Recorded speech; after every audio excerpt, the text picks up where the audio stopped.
Good afternoon, everyone.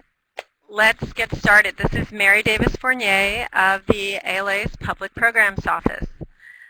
Thank you for attending today's distance learning session, Partnering, Who Do You Want to Run With? This learning session is on partner selection and managing relationships. This session is a part of ALA's Libraries Transforming Communities initiative, which addresses a critical need within the library field by developing and distributing tools and resources, such as today's webinar, to support the work of engaging communities in new ways. Through this initiative, ALA seeks to strengthen the role of library professionals as core community leaders and change agents. ALA, for this initiative, is partnered with the Harwood Institute for Public Innovation. This is an important and wide-ranging initiative based on their approach of turning outward to affect community change. This initiative is made possible through a grant from the Bill and Melinda Gates Foundation. Before we get going, as always, a few technical reminders for everyone. For any tech difficulties, please send a private chat message to Brian Russell. You can do so by looking in your upper right-hand corner and clicking on Brian's name. It'll offer you chat options. Please, as in past webinars, use the chat box to pose questions during the session. Your questions will be answered or addressed by the end of the session. If we can keep them in chat, they will be organized and acknowledged. Also, as in past, this session is being recorded and the archived version will be available on the Libraries Transforming Communities website at ala.org/LTC. So we are going to do something a little bit different in this session in order to encourage interactivity. And also because this session is about partner selection and managing those relationships. And those of you who have been attending and participating in coaching calls and in the Connect group have shared some of your partner relationships and partnership policies at your library with the group, and we felt that it would, much of the discussion around that and sort of reflections and sharing on how the Harwood approach to partnerships may enhance and reinforce or differ from your existing partnerships or what you anticipate may happen with your partnership relationships as you pursue community engagement can be a great part of this webinar today and discussion. So in order to do that, we are going to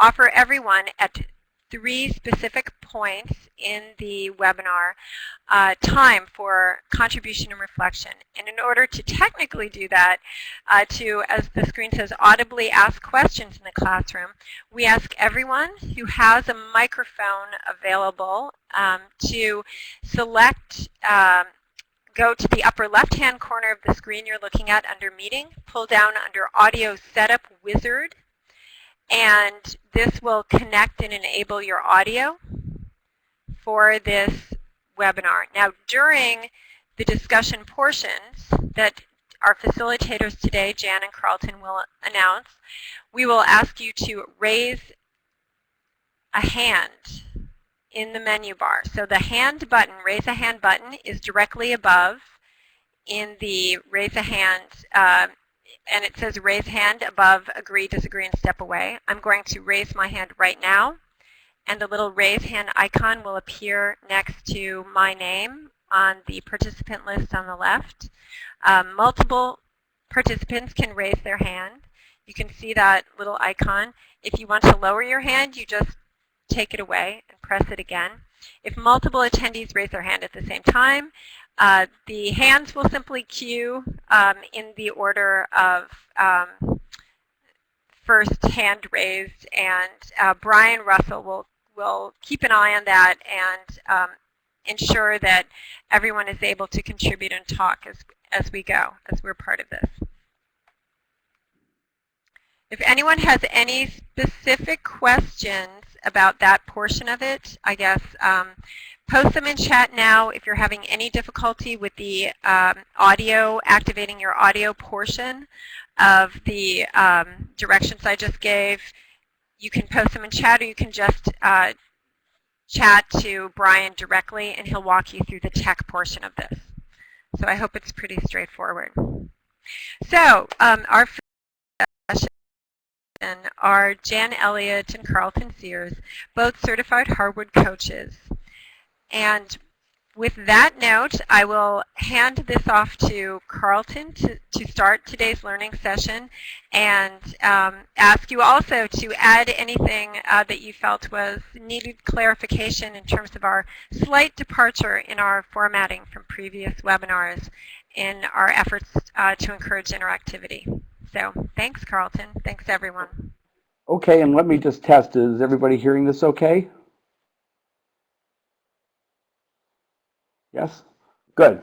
Okay. So first off, I should say that I'm really happy today to be doing this from the Spokane County Public Library, and they've kindly offered the use of a meeting room there, so I'm here with their team today, and that's special. But to just get started here on the webinar, on what we're going to cover, just a second here. There. What we're going to cover are these steps here. The steps in selecting partners. We're going to cover questions to ask, what to listen for, some tools you can use in selecting partners, and we're going to conclude with some traps to watch for.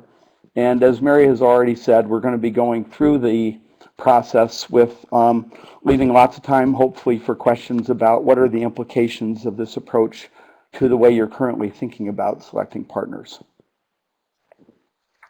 So as we've talked about before, and I would expect by this point this has been pretty ingrained, turning outward is about an orientation to the community and our behaviors. And the ultimate goal of turning outward is to create meaningful impact on issues that people care about, while also strengthening the civic culture of the community. When you work in both areas at the same time, that's what we call working in the sweet spot. And I just want to go through this cycle of innovation really just to recap where we've been and where we're going. And what we're doing is developing a mindset and an ongoing practice of making decisions grounded in these three foundational concepts of turning outward, aspirations, and the 3 A's of public life. Turning outward is a deliberate choice about having value in public knowledge and decision making. And you can only get that public knowledge by gathering it. We talked about that in webinar number 1 on community conversations, and in the second webinar on theming, and that's number 2 on the cycle of innovation. Once you have public knowledge, it's really only helpful when you learn from it and you allow the public knowledge to be part of decision making.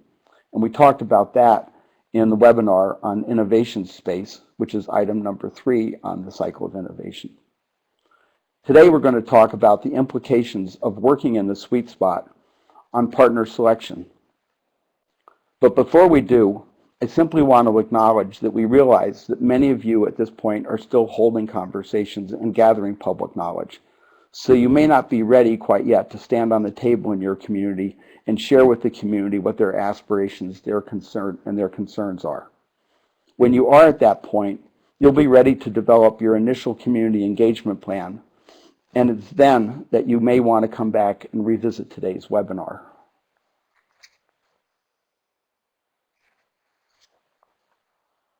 So to start with, we'll cover 4 steps to selecting partners.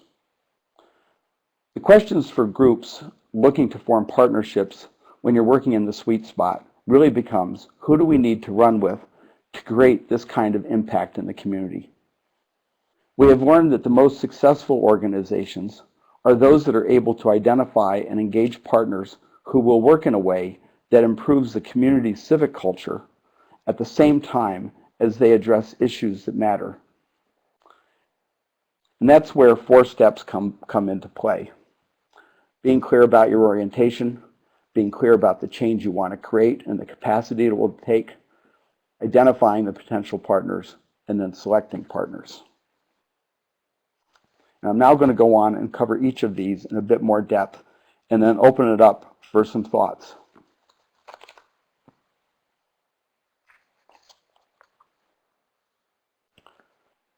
So the one thing I would stress that's more important than any other question or tool is you need to be clear about what you're looking for in a potential partner. Will the partner help accelerate your turn outward? Will they help to create a different trajectory in the community? Do they share your understanding of people's aspirations as being important? And will they work with you to create the kind of impact in a community that addresses both issues of concern and changing conditions?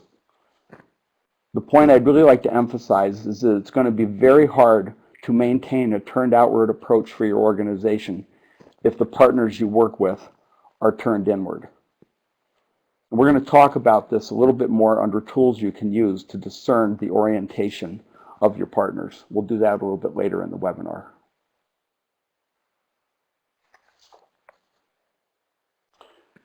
So let's just assume that you've listened enough community conversations, that you know the aspirations of the community, and you've been able to determine the pocket of change that you want to work on. You've also thought about what role you want to play as libraries in the strategies that you've developed. Now you need to become very strategic, and you need to think about what it's going to take to create that change. What are the skills, the knowledge, the networks, the dollars, the space that's going to be required? You'll need to think about the capacities that you have, and you'll need to think about the capacities that you need others to bring to help make it real.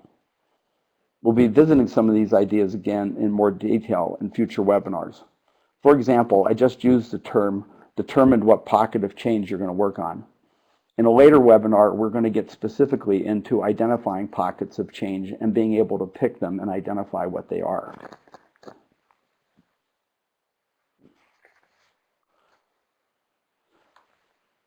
Understanding aspirations and using them as a North Star for your work ensures that efforts are relevant because they are rooted in people's reality.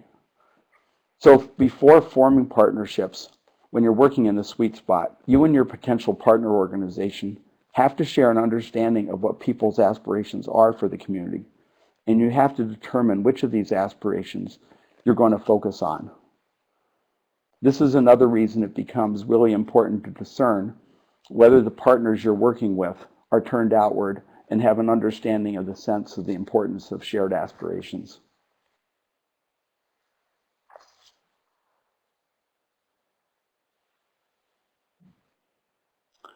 So the most effective groups, again, we have worked on with, have been really crystal clear about how their efforts will move the needle on issues. For example, like early grade reading. Check to make sure that you know the specific result that you're striving for. And by this, I don't mean so much a program measure, but a result that the community can define for themselves and they can see as being an effective result. At the same time, these groups also build community conditions, such as diverse leadership, informal network, and positive norms for engagement. I'd suggest that one thing you can do is to go back to the lab manual and revisit the page of public capital factors. Those are the kinds of community conditions that we're talking about building. So are you clear on what the community condition is that you're working on? And are you also clear on the issue that you're trying to impact and move the needle on? When you do both of these, you're working on the sweet spot.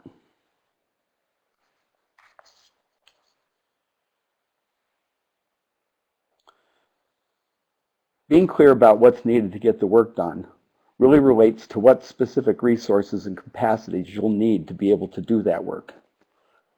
So given what you want to achieve, what are the resources, the skills, knowledge, network, administration, dollars, and space that are going to be needed for by the initiative in order that you can create the impact you're seeking? Being really clear about this becomes important in picking partners. And this is generally done best by a conversation as opposed to just an individual sitting in a room coming up with a list.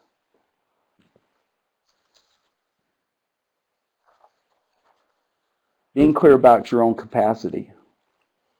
Before identifying potential partners, it's helpful, indeed it's really critical, to take stock of your own skills and resources in relationship to the impact you're seeking to create in the community. Look across your organization and think about this. Think about the hidden capacities in your organization maybe some staff capacities and volunteer capacities or relationship capacities that you might be able to bring to the work. From here, your organization can assess the skills, the resources, and the networks that are needed from others to begin moving the needle on the issue and the community conditions that the public knowledge has led you to. This assessment of what is needed allows your organization to be very focused when determining potential partners. And you can be clear about the commitments you are prepared to make and the commitments you are looking for in partner organizations. This becomes a really good time to check on the accountability and intentionality tests. Are the commitments that you're going to be making ones that you can really live up to? So at this point, basically what we've done is we've covered 2 steps to selecting partners, or steps to selecting partners, being clear about orientation and being clear about the change you want to create and the capacity that that will take. Before we move on to identifying and selecting partners, we want to pause and just ask the question, what comes to mind for you when you think about partnering in this way? And what are the implications for your organization? So we want to open it at this point just for thoughts, reflections. When you think about partnership in this way, what comes?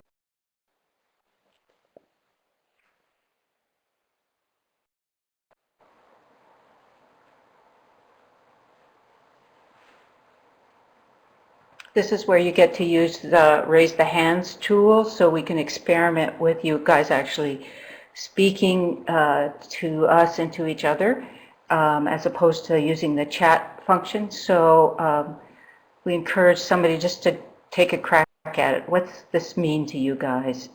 You've worked with partners, different partners, for a long time and shorter periods of time. What are you thinking about right now? What questions are coming up? What do you think some of the implications might be?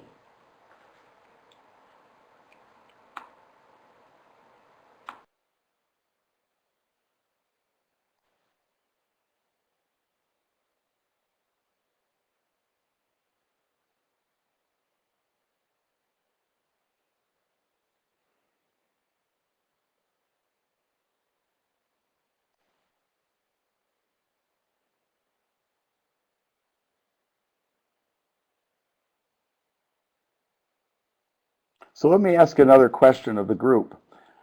Is this any different than how you see things now? So,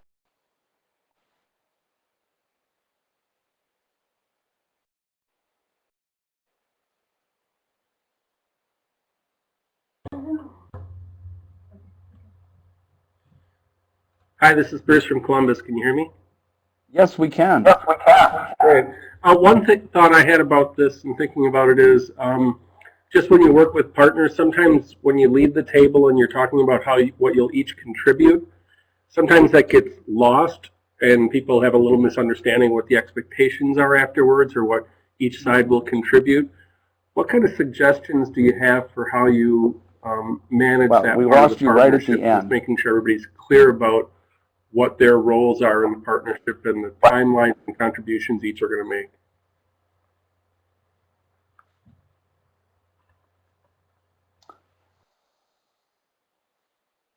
Jan, do you want to start that or do you want me to? So let me just take a crack at starting that. And actually, I'd like you to refer something. In the ALA Connect site, Jean from Springfield sent in a memo of understanding that she shared with the group that laid out pretty specifically a template for one partner relationship. And I'm not sure what the group was, but it looked like it could be adaptable to different groups, where it was really quite specific about the different roles that the partners played in helping make a program. They actually committed it to paper and didn't leave it so much to just a verbal understanding. And they were really clear in that memo of understanding as to, what they were really hoping to do and what each partner was bringing to the table. I looked at that and actually thought it was a very credible, good place to start. And unfortunately, Jean doesn't have a mic on, but she has something in the chat box about it was a community early intervention agency that she gives credit to a colleague for crafting it. But that's in the ALA Connect site she submitted, and I thought it was a very excellent one. I don't know if you have other ideas, Jan?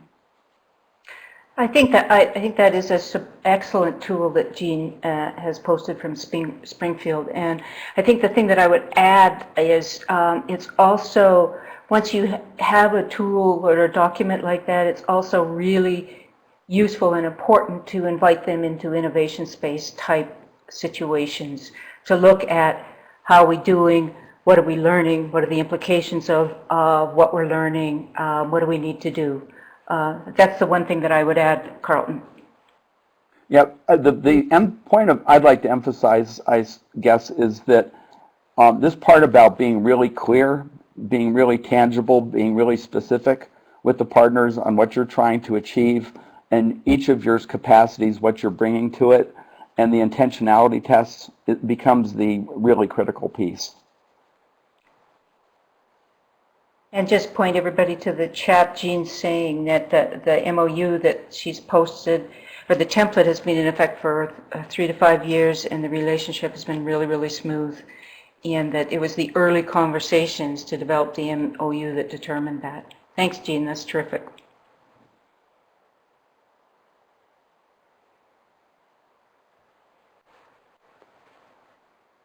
So Mary put in a comment here about what moves the library to formalize with a memo of understanding, because so many partner relationships are informal.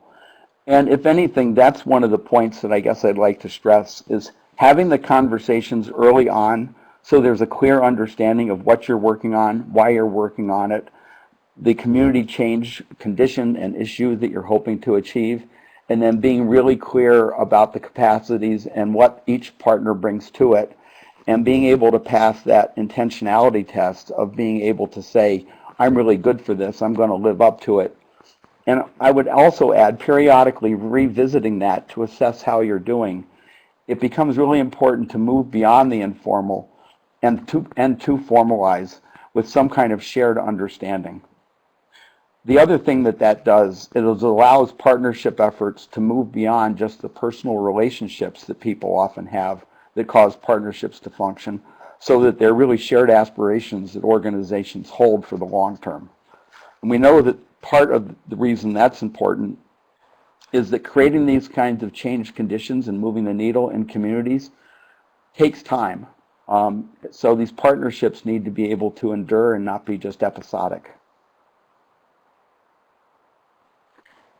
And I guess I would just reinforce that, Carlton. One of the things that you will be doing in working this way with the turned outward lens and focused on the community's aspirations, et cetera, is creating a new way of thinking about or language and on how you think about working in community. And your partners may indeed, some of them may indeed already be turned outward and very aware of what the community wants and what the issues are.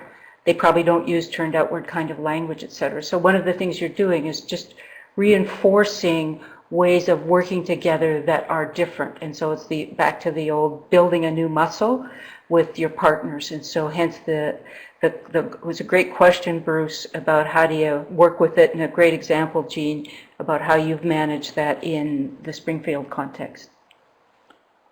So Erica raised her hand, and I was just wondering if she had a question that she wanted to ask. I don't see it, Carlton. Is it still there? No, this actually came from Brian, told me that she raised her hand. Oh, good. Thank you. So Erica, if you want to either, she's typing in now, so let's let her do that. Oh, nope, she's good. Any other thoughts that people have or ideas?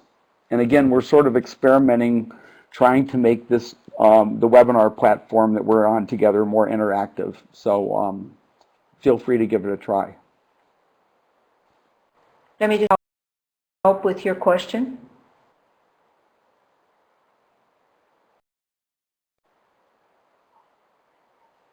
Okay, thank you. Good.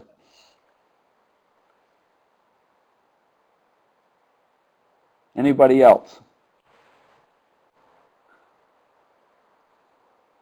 So as we go through this, we can come back, and as you think about things, other questions might surface. But for the time being, let me just move along here to the next slide.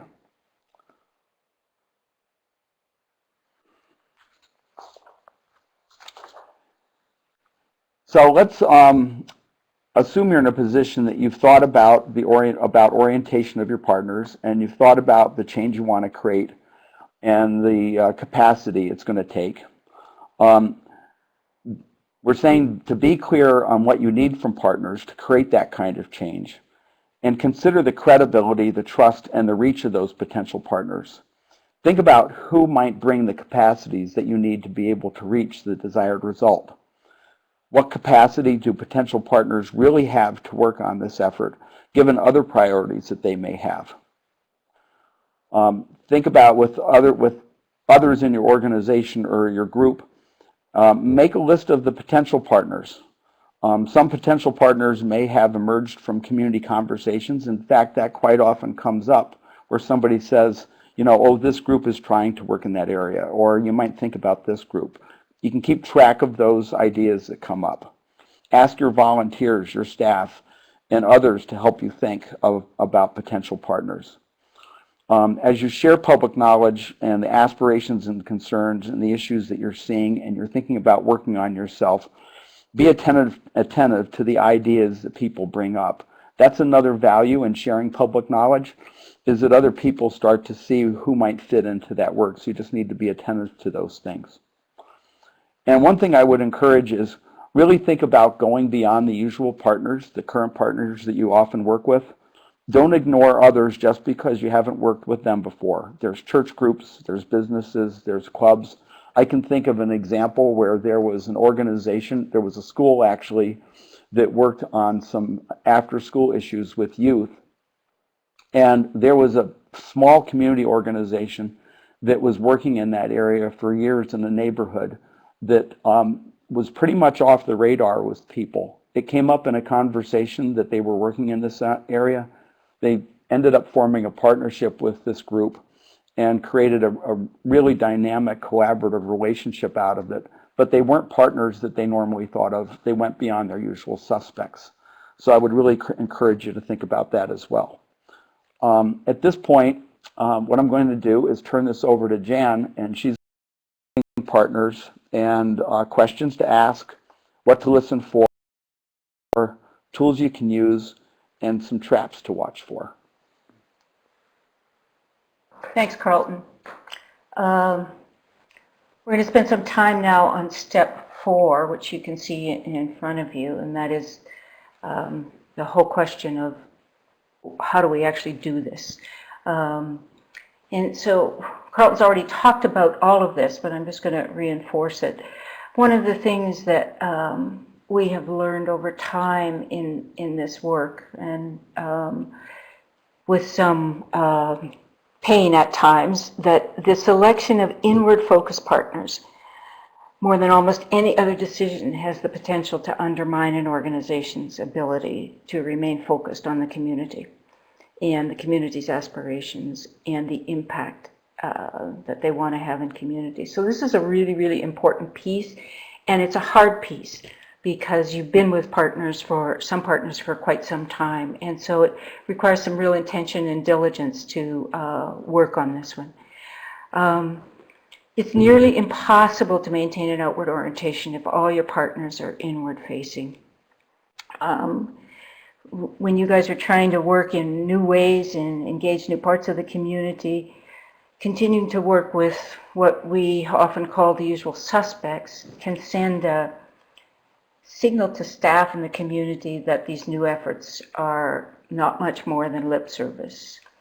It doesn't mean that the folk that you are currently working with are not turned outward, or that they could not turn outward. So we're using the usual suspects quite intentionally here to help you think about who you're working with and how that lines up with what you're learning from your community conversations. We also know that there's often pressure to sustain a partnership, even if it means ignoring poor fit with the work and the impact that you want to have, or at worst, sacrificing impact for appearance. And we're very conscious of some of the political pressures that exist in communities and some of the expectations that exist.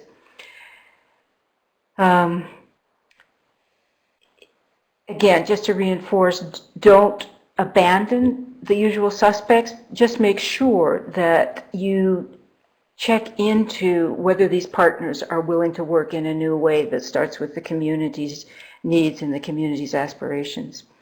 And so there's a number of ways to find the answers to these questions that are on the slide here. Are they turned outward? Do they have similar or complementary aspirations? What kind of impact are they seeking in the community?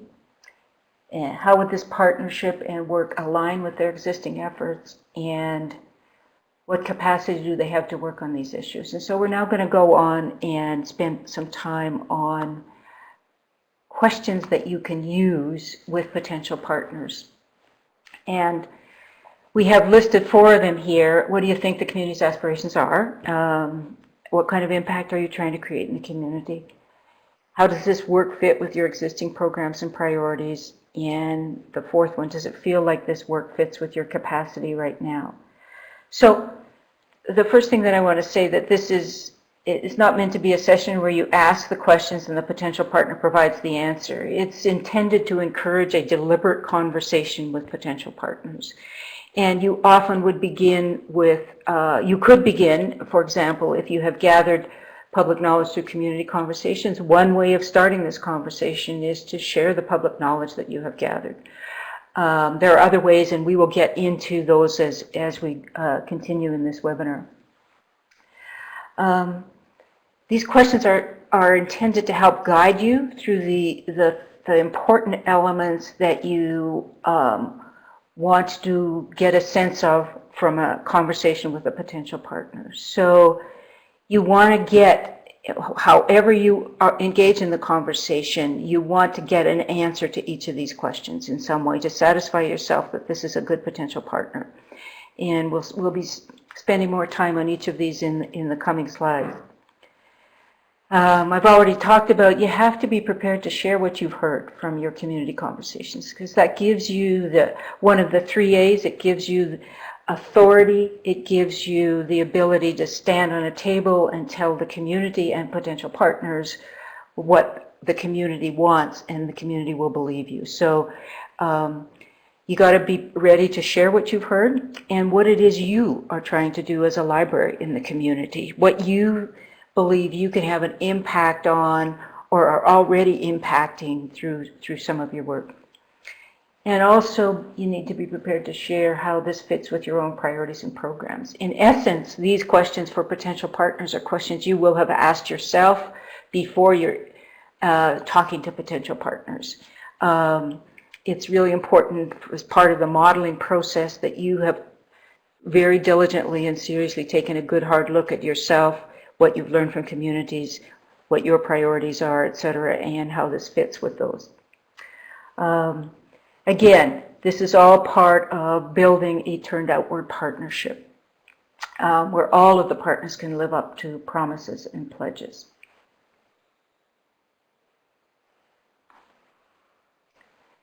So now we're going to spend a little bit of time on what to listen for, keeping in mind the things that we have just talked about.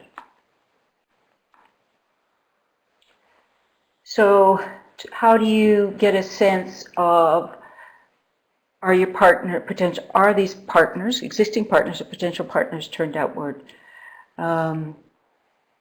Listen to see if they are focused on the community, not just their organization. That will become very apparent really quickly. And also listen to see if they are interested in and want to help set a different trajectory in the community. And again, that will become really apparent quite quickly, especially if you're doing things like sharing public knowledge. You'll hear them, and those of you who have already started to do this, you'll hear the potential partners say, oh, wow, we've heard very similar things from some of our engagement with community, et cetera. And we're really keen on figuring out how to do better on that. Those kinds of things will just become really apparent. I think the other important thing that isn't mentioned in the slide is you need to get a handle on, do they want to improve the community conditions or civic culture at the same time as they address issues that matter? That's one that's a little tricky, and you have all been, many of you have been already in conversation with Carlton and I about community conditions and how in aspirations exercises or community conversations you actually get people to focus on community conditions as opposed to just name a program, et cetera. So you want to listen for, are they turned outward? And these are some hints about what to listen for.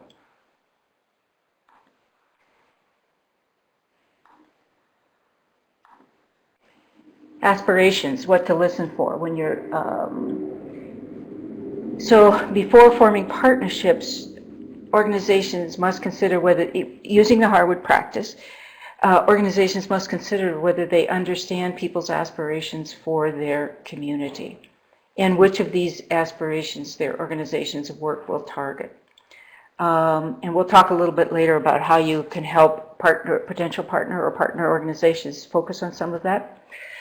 So you want partners who share your understanding of the community's aspirations or are willing to work toward them. So when you're in this deliberate conversation that we started this step 4 with, listen to see if their aspirations fit with what you now understand about the community from community conversations and the public knowledge that you have gathered. They can talk about people's shared aspirations, and it's more than just a description of programs. This one is a dead giveaway, which you will hear frequently, I suspect, in your conversations about aspirations.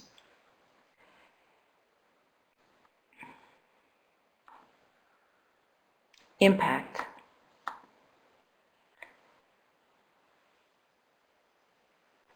So in this portion, what you want to be listening for is what kind of impact are they seeking? And impact language is really important. Not what program do they have, but what impact are they seeking in the community? Do they talk about it as impact in the community, or do they talk about inputs to their own programs or their own programs if the community only knew how to use them or that it was available, et cetera, et cetera? Do they think about increasing the community's ability to work together as part of their work? This is back to the community conditions and the sweet spot that Carlton has referenced and that we've talked with you about before, working on both an issue and on strengthening the community at the same time and the community's ability to work together. Do they see that? And that will help. Another important piece here is, this will just come intuitively to most of you, but the impact that these potential partners seek fits with our efforts as a library, or could it be shifted? That's another important thing to listen for.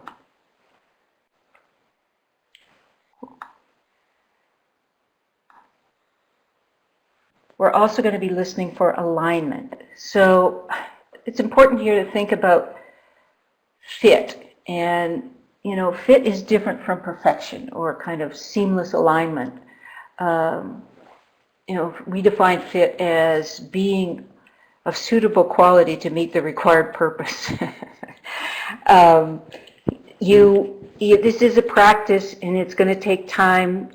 Jean referenced earlier that it took 3 to 5 years, or they've been in this relationship for 3 to 5 years, and that the early conversations were critical to the smooth running of the relationship now.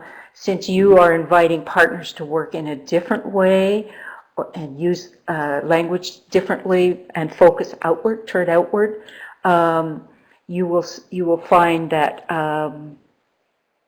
fit is the key. You won't get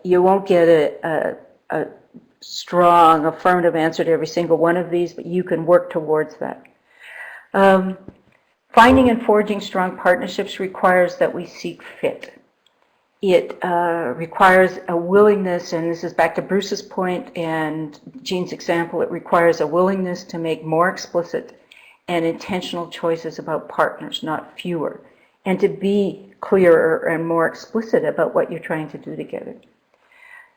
To be effective, groups must find the clarity and the courage to form partnerships that make sense for the community. And this is part of why you're engaged in the Harwood practice right now. And the payoff for this kind of persistence and this way of working is greater impact on the community and accelerated impact. And this is as much about your own organization's commitment to the partnership and your own board commitment to being turned outward as it is about your partners. You all already are experiencing the need to work internally and with boards and commissions, etc., in a way that they are turned outward and support what you're doing.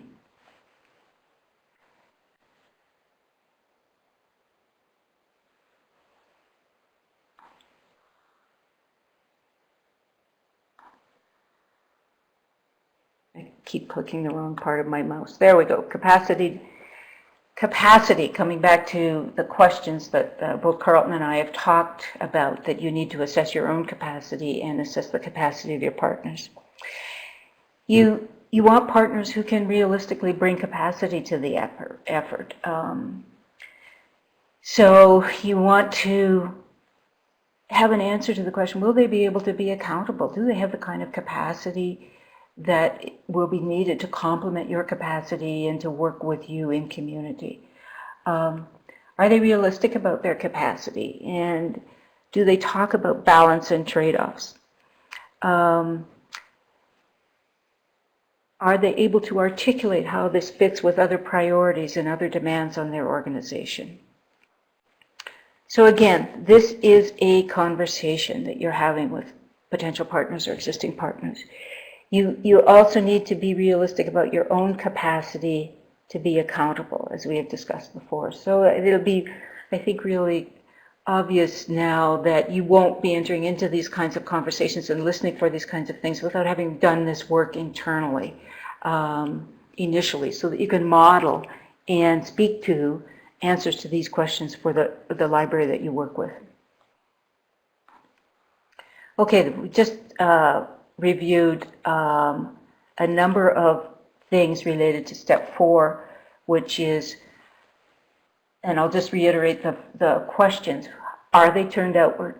Do they have similar or complementary aspirations? What kind of impact are they seeking? How would this partnership and work align with their existing efforts? And lastly, what capacity do they have to work on these issues? So that's a lot. That's quite a mouthful. So we're gonna do another pause here and pause for questions and reflections, whatever's coming up for you. We've just posted a couple here. When you think about partnering in this way and think about entering into deliberate conversations focused on the public knowledge that you have gathered, what comes up for you and your library, and what are the implications for your organization of assessing partners in this way and intentionally selecting partners? So you can use the raise your hand tool again, or just comment in chat if you don't have a mic. We'll just pause now and listen to see what is coming up for you guys.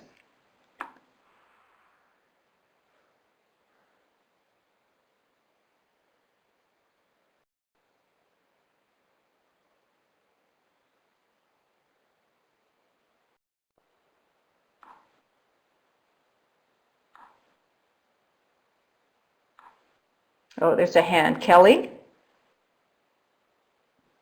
Go ahead, Kelly.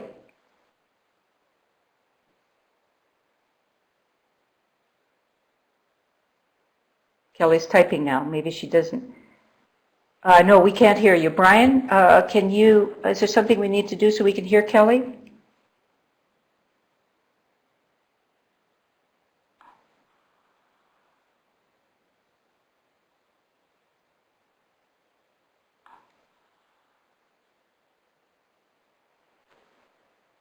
Kelly, try again, because he's accepted the hand raise.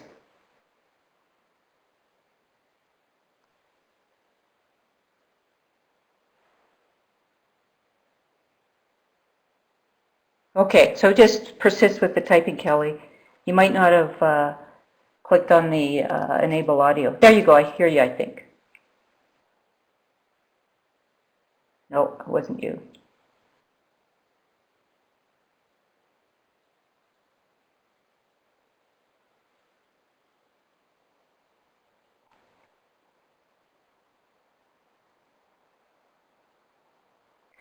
So Kelly, okay, well, I was going to say that what I'm thinking is that if there was a group assessing us as a partner, I don't think we would be able to pass these tests. So,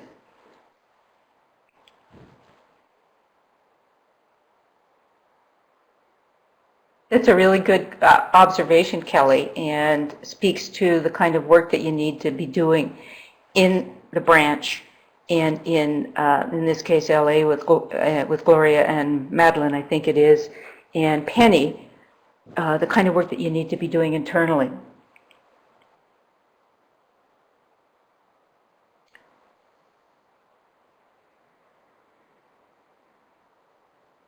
So many of our partnerships and programs that are system-wide are top-down. Well, yes, and that's one of the things that the Harwood practice will,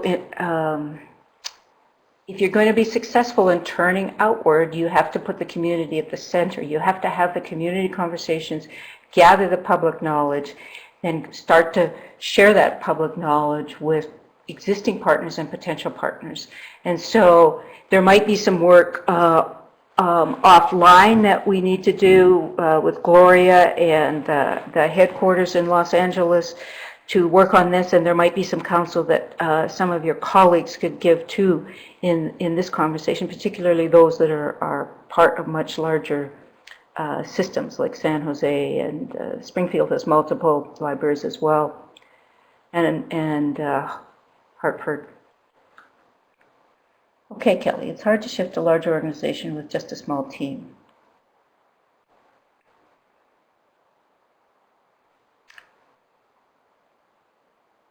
I'm not even accustomed to thinking about partnering it by branch as a branch manager, so this is all a very different way of approaching the work we do. Yes, it is.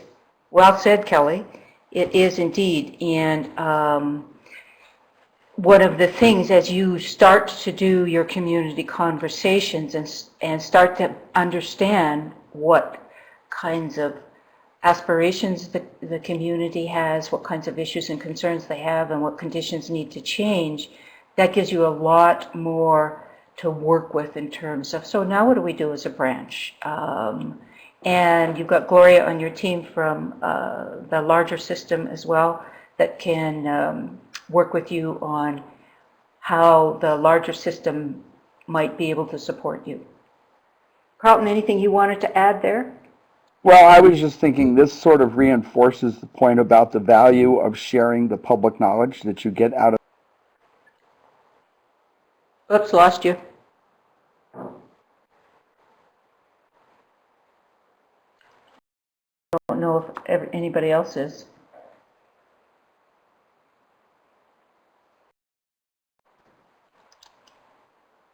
There, can you hear me now?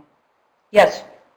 Oh, good. I was going to say the thing I'm thinking about there is that as you're gaining public knowledge and you have a sense of the community's concerns and the issues they're dealing with, it becomes important to think about who in your organization needs to hear that, and then what are the implications about where and how they think you should act. Part of the reason that maybe thinking about partnerships in this way is a little daunting is that a lot of time you don't step back and really think that deeply. And as was referenced earlier, that leads to informal less intentional partnerships.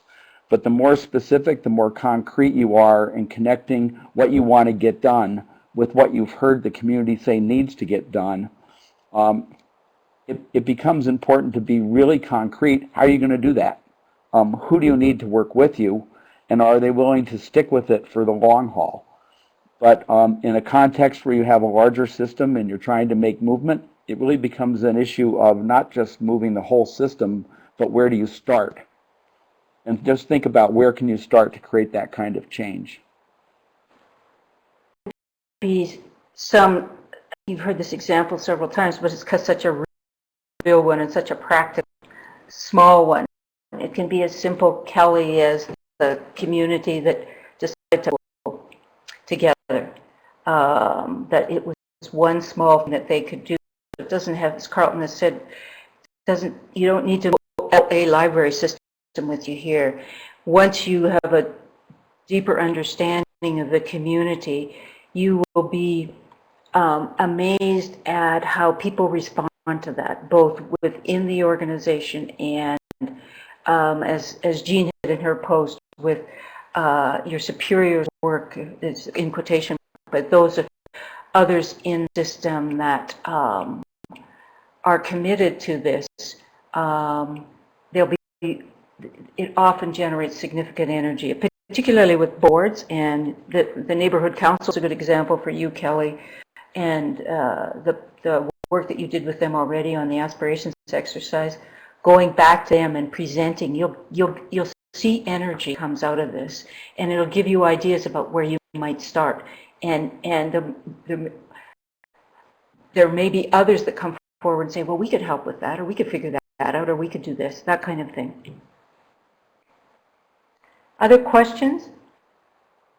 Other hands or chats? Yeah, I have a question. This is Shelley at Red Hook. Hi, Shelley. Hi. So what happens if you have done all this and you're meeting with a potential partner and you decide, nah, these people, not. What do you do? You want to grab that, or do you want me to start? Well, I was going to say, the simple, I think, supplies that we say, move forward with the ones that are willing to move with. And that doesn't mean you write off others that aren't, but also don't let them hold you back. I don't think that you're necessarily going to write off and discard people, but don't let them hold you back. And you may find a situation where you say, I just don't have the capacity or the time to deal with a particular partner. I mean, part of this becomes making intentional choices about who you're going to work and what you're going to get done.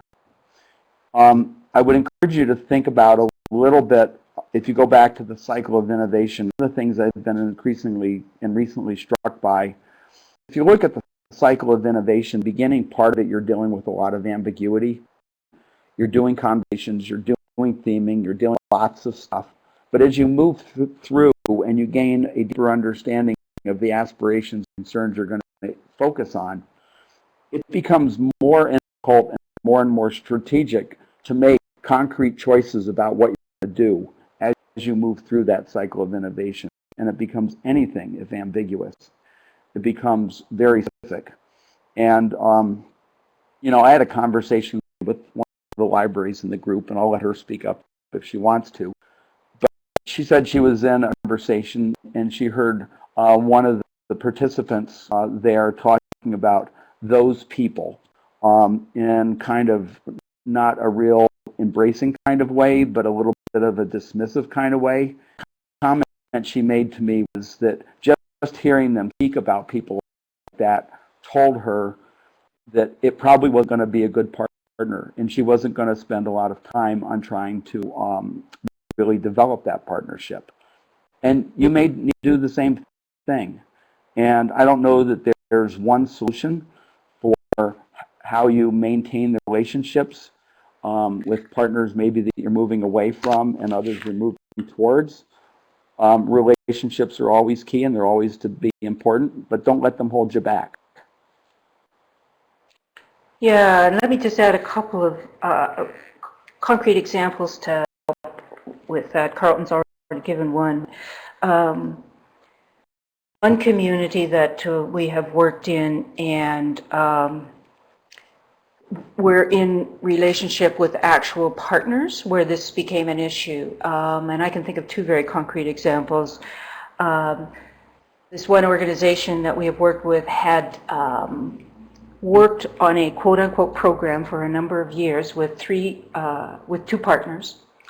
And when they launched on the Harwood practice and did the community conversations and gathered public knowledge, et cetera, they realized that this transactional program provided a real opportunity to help meet one of the community's needs, and that is feeling connected, feeling that they know their neighbors, build relationships.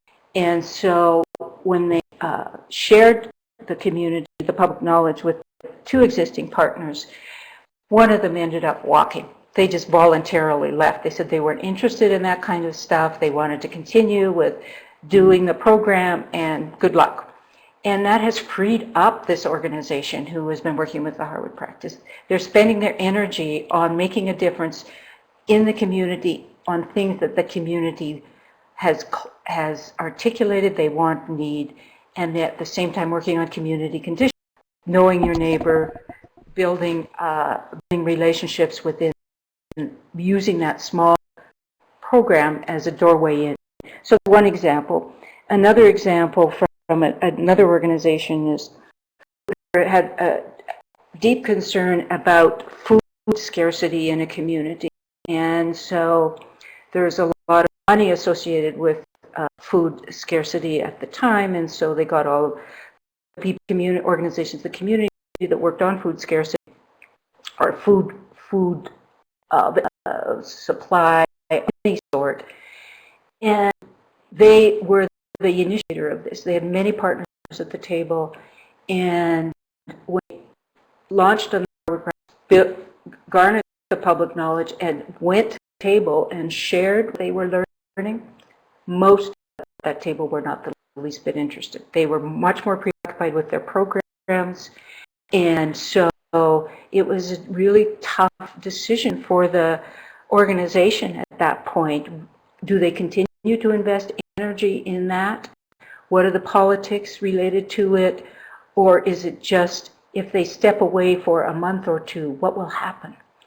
And so those are the kinds of tough decisions that you will end up making, and how it can be freeing, and sometimes partners themselves will walk away. So I've just tried to give a couple of concrete examples where there's already existing partners, and you find that they aren't interested, don't share the aspirations, don't want to think in this way, etc. So I'll pause there and see if there's other questions. Raise your hand, or just I forgot the name of who asked that question. Sorry, I just drew a blank. Did that answer your question? Did that help with your question? Shelley's nodding her head yes. Great, thank you. Other questions? Things that are coming up for you? These are really good questions, you guys, and every single organization confronts these kinds of things once you get some of the public knowledge under your belt.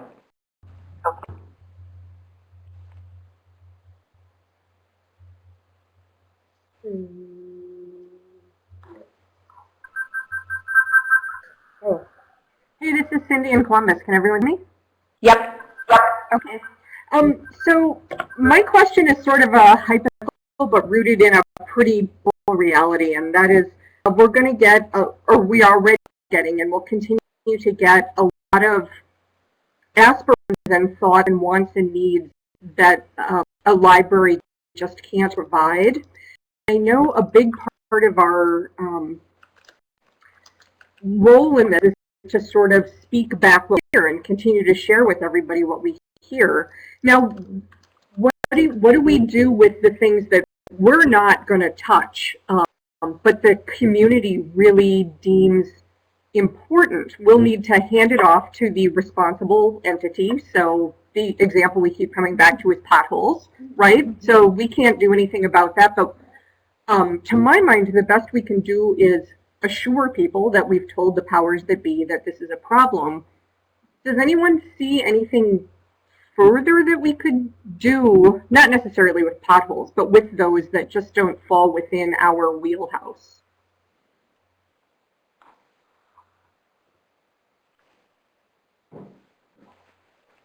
So, could you mute Cindy? There's a big echo. Great, thank you very much. And then you can come back on it if you need to. Let me start what Carlton wants to add. Our experience is very much one that you do already, and that is you are a steward of public knowledge. So, as a steward, you will share this knowledge in ways that are both wide and in the places in the community where it is most so, or where you know people an organized responsibility. So, a concrete example,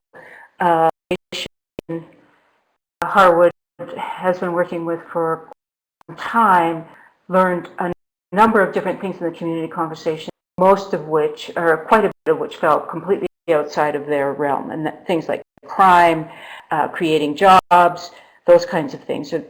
And so what they did was go to the police, chief of police, and share some of what they were learning, the ad lib, the community narrative, share that, and also share more specifics about what they were hearing about crime and that kind of thing. And things like neighborhood policing, working with the community on policing, how to create safer parks, all those kinds of things. So Cindy, that's one example of absolutely listening and the sharing, the stewardship role being really critical. I'm going to stop there. Carlton, do you want to add anything on that? Well, the only thing that really comes to mind to add is that, and I'm teeing off a comment that Sarah just wrote in, where, you know, you're going to hear stuff in conversations where it's obviously, well, somebody else needs to know this. And the most you can do is be sure to share the public knowledge with those other people. You're not going to be able to guarantee they can act, but in your own area where you can act, you can hold yourselves accountable for taking action. I mean, at this particular point in conversations, when you have 3, 4, or 5, the point is to listen and to develop themes. It's not so much in every single conversation when people say this needs to be done and you're saying I'm going to do it. You're developing themes across and then making a deliberation. Where are we going to act? But then the intentionality test about keeping your accountability and your promises comes into play. But you can report back to those that have been in conversations and, you know, this is what we've heard. This is where we think we can make a difference, and this is where we're going to act. But then it becomes quite important to be really clear around where that space and who you need to work with you to get it done. Let me just add to that too, Cindy. We have to keep reminding us about the sweet spot, and that you will end up working something that is important in the community and to the community, and at the same time, a few, 2 or 3 conditions that help to strengthen the community at the same time. And what those community conditions are will come out of the public knowledge that you gathered, and it will also come out of the community rhythms tool that you experienced in the lab. That would give you a very, very big hint as to what those 2 pieces, as to what community conditions need to be worked on at the same time as issue. So that's an important piece that I just reinforced. Cindy, did that help? It did, thanks. So somebody has written something here. I'm just going to catch up and read. Erica, and so has Jean. Okay, Jean.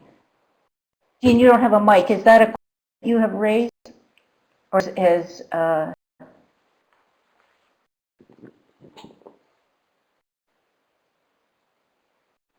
Jean types. We'll go on to what Erica had to say.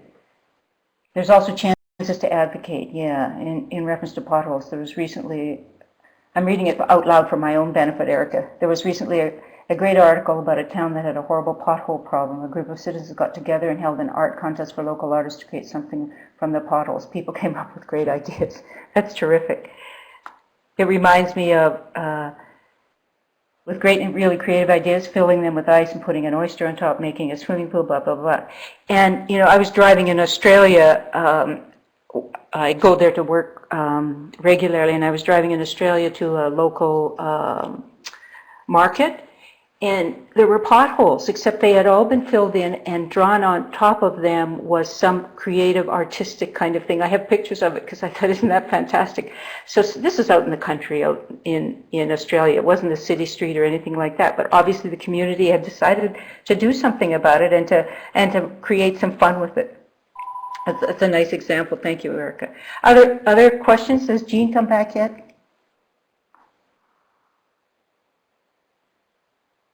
I see Richard too, Jean. Well, I still feel not quite equipped to answer that. That's for a sidebar. Sorry to insert here. Okay. All right. Have a conversation with the team offline if you want. Richard, on things the library can't do anything about, might be to assist the community in taking the action it wants to take. Yes, absolutely. Provide some of the potential leave in the convening space. All those kinds of things are possible. And the library has and recognition in communities, etc. So one of the things I'd like to chime in on here is there's an interesting sort of text conversation going on, which I think has to do with how do you handle stuff that comes up in conversations where you may not act. And if I'm interpreting this correctly, it's maybe a couple of people still feeling that they're not quite comfortable there, and then Emily adds in the comment, which I think is really good to point out. At this point, part of what you're doing is just merely listening. Because remember, one of the things that quite often doesn't happen in communities is people don't even have these conversations. So a space you're occupying is a place where you're allowing people to talk about their aspirations, their concerns, and their issues. And, the idea that you're having several of these conversations so you can get back a sense of the community and then share that with people, that in and of itself is an important thing that's happening. And as Emily pointed out, you always aren't going to be the one to do it and to act, but you can be the one to learn and to listen and engage, and then be sure to share that knowledge with those that can act. And then the next piece that follows that is figuring out where can you act and who do you act with. So it's almost like you're telling people that you're engaging with, this is the journey we are on, this is why we're doing this, and that in and of itself helps give people kind of a container about why you're in this work. You're trying to figure out a place that you can be more impactful and more relevant in the lives of the people in the community, and you're doing it by turning outward and just merely asking. Yeah, and let me just add one more thing to that, Carlton, and that is just a reminder that one of the really important things you will be working on, and are in some places already doing this, is shifting the current community narrative by working on small pockets of change that strengthens the community at the same time, and beginning to shift that narrative to a much more, we can do some things together. There is something starting to happen in this little neighborhood, et cetera, et cetera.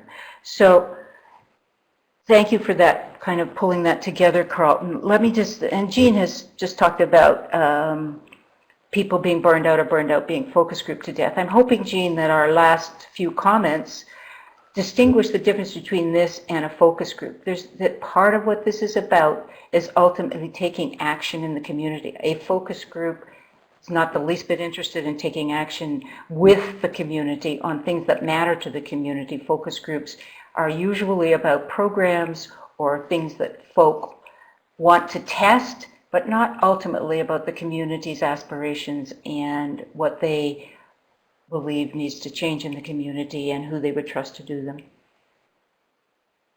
Okay, I'm going to move us on I want to make sure we get through this, and I know that there's a couple of things we want to say about the virtual innovation space as well. This is a great conversation, everybody. I think, Jean, have you got a question? If we are facilitating and note-taking and not supposed to respond when those things come up, when and how can we clarify this? That's back to the community conversations and sharing public knowledge, Jean. And let me just say, one thing is that you make a commitment to get back to them on what you are learning. You will share the community Mad Lib with them, and you make a commitment to share the public knowledge with not only them, but people in the community that could do something about some of these things. So those are just a couple of really quick things. And again, Jean, happy to have a conversation with you and your team on this. Okay, so moving us along, we've got about 15 more minutes. So what happens when partners are unfamiliar with Harwood, which of course is going to be the case for most of you.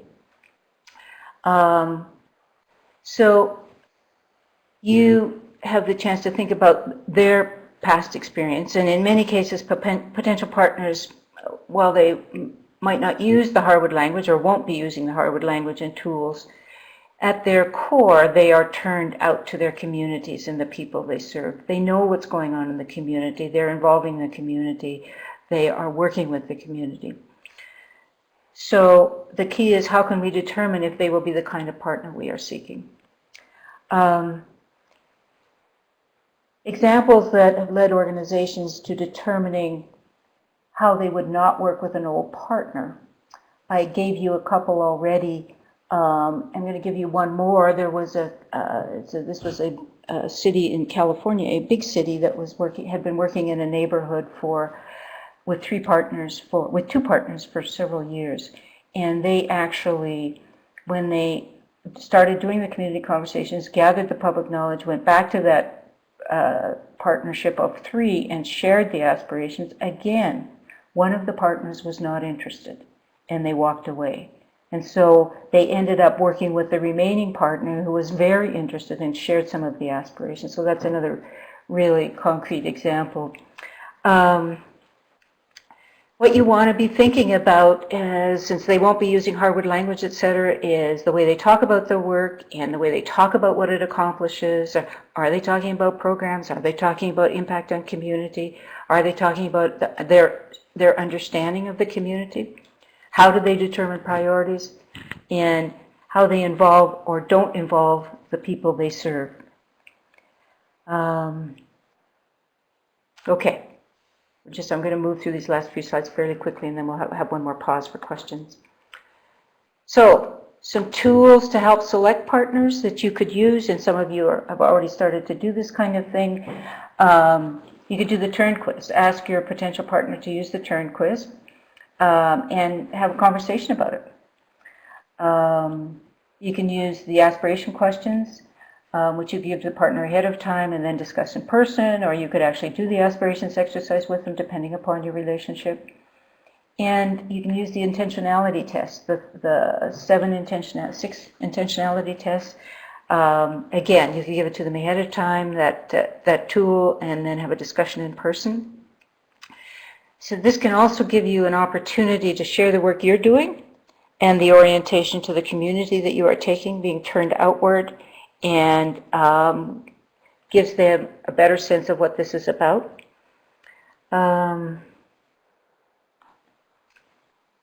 Traps to watch out for. And Carlton's referenced this, and I've referenced this a little bit already as well. You'll hear you'll hear yourself saying some of these things, or others in your organization saying some of these things. We always have and always will be partners. We get along, etc.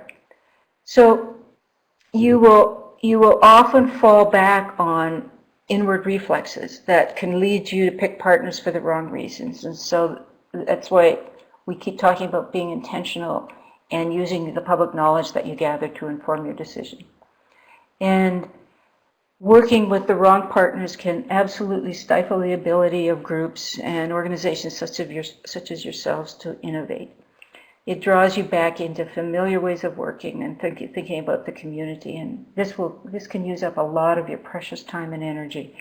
And I reference back to how freeing the one community that I have worked with found when one of their partners said we're not interested, and they ended up working with the other one and actually working on community conditions at the same time as they were working on a financial stability issue.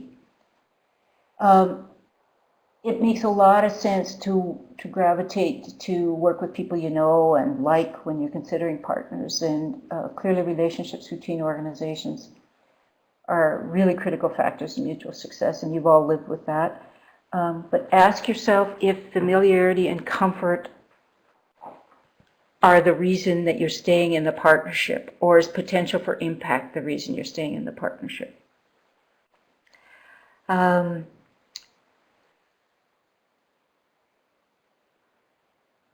And I'm just going to reinforce again that effective partnerships require a different orientation, one that starts with the community and not with your own organization. And that does not necessarily come easily to potential partners and partners. And just a reminder that one of the things that you're doing in sharing public knowledge and with the community, a deeper understanding of the community, is you're tapping into, most folk in organizations really want to make the community better, etc. They just are stuck in inward ways of working, and so that's why it's really important to have the deliberate conversation and share public knowledge with potential and existing partners. A very quick recap. After you've talked with the partner, reflect to make sure that you're turned outward. You, the library, are turned outward. And some of you have already made comments about, you couldn't answer yes to some of these questions. And ask yourself again, would this partner help to accelerate our turn outward? Would it help us create a different trajectory in the community? Does it share our understanding of people's aspirations? And would they work with us to create impact in the community? Will they commit to working in the sweet spot, working on an issue and improving community conditions at the same time as they address issues that matter?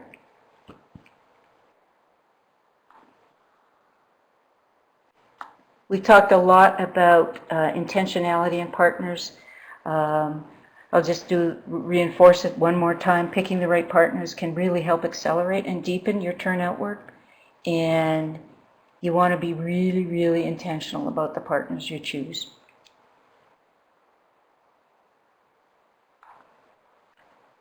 And this is just really a recap. It's hard work. It requires intentionality. It requires you doing the work internally with the staff in the branch or in the library, with the board or the commission, etc., and with existing or potential partners. You got to keep checking to make sure that the partnership is turned outward, and use the 3 A's to guide your action here and the action of the partnership. You want to work on the aspirations of the community, not on the programs of the library, for example. You want a common set of values, principles, and outcomes, and that gets back to Bruce's initial question. You can articulate these in the sample template that Jean has provided. And it requires skill, determination, courage, and time. This is a different way of working, and that requires time.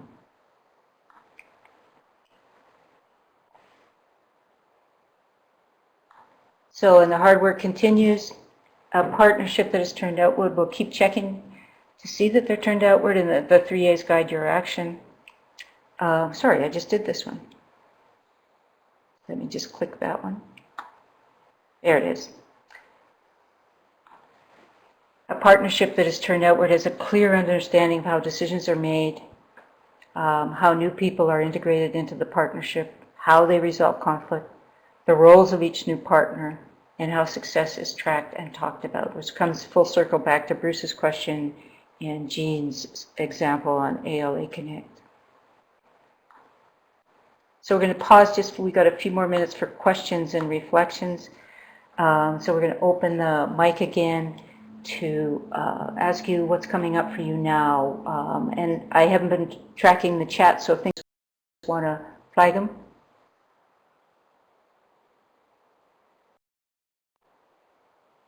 No, we're good in there, Jan. We're good? Okay. I see Kelly's typing with a question again.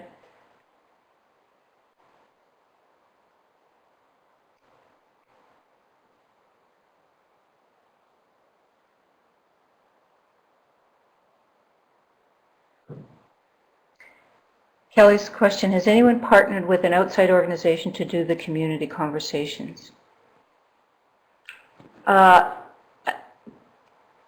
I can answer, if you're interested in your colleagues on the those of you who are partnering with others to convene community conversations, do you just want to let Kelly know in the chat or on the mic?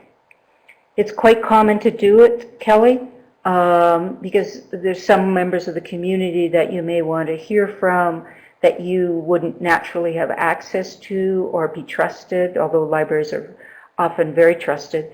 So it's quite common to do that. So you went on to ask, for example, to take on the collection of data. So by that you mean note-taking in the community conversations, I'm assuming, Kelly. And you can do that as well, the note-taking part of it.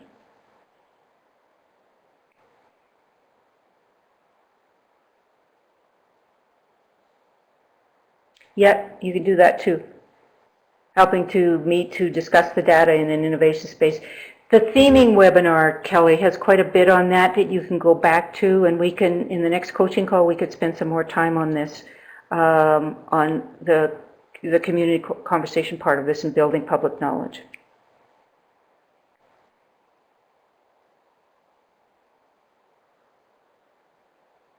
And Emily's working with the United Way, which they has had some training in the Harwood practice. Other questions?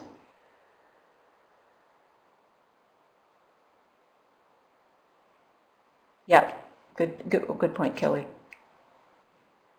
Other questions and issues that are coming up for folk at this point?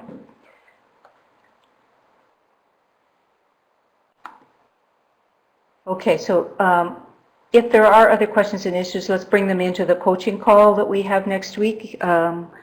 We each have a coaching call with you. We'll encourage you to bring this back in. So we're going to go on to Mary. I think you want to come back in now and talk a little bit about the Public Innovators Virtual Innovation Space next week. Hi, everyone. Can everyone hear me? I hope, still. Thanks, Jan. Thanks, Carlton. Thanks, everyone. This has been a tremendously robust, I think, discussion and conversation. Thanks for bringing your questions and your insights to the table with this. So today's webinar is the fourth in a six-part series, and we're going to post the archive of this webinar today at the link on the screen. Please share the link with anyone for whom you think it would be helpful. Jan just mentioned the theming and using public knowledge webinar. That was the one back in June. That webinar link is in the Connect group, but it's also posted on the Project Initiative website. Just a few housekeeping items related to the LTC Public Innovators cohort.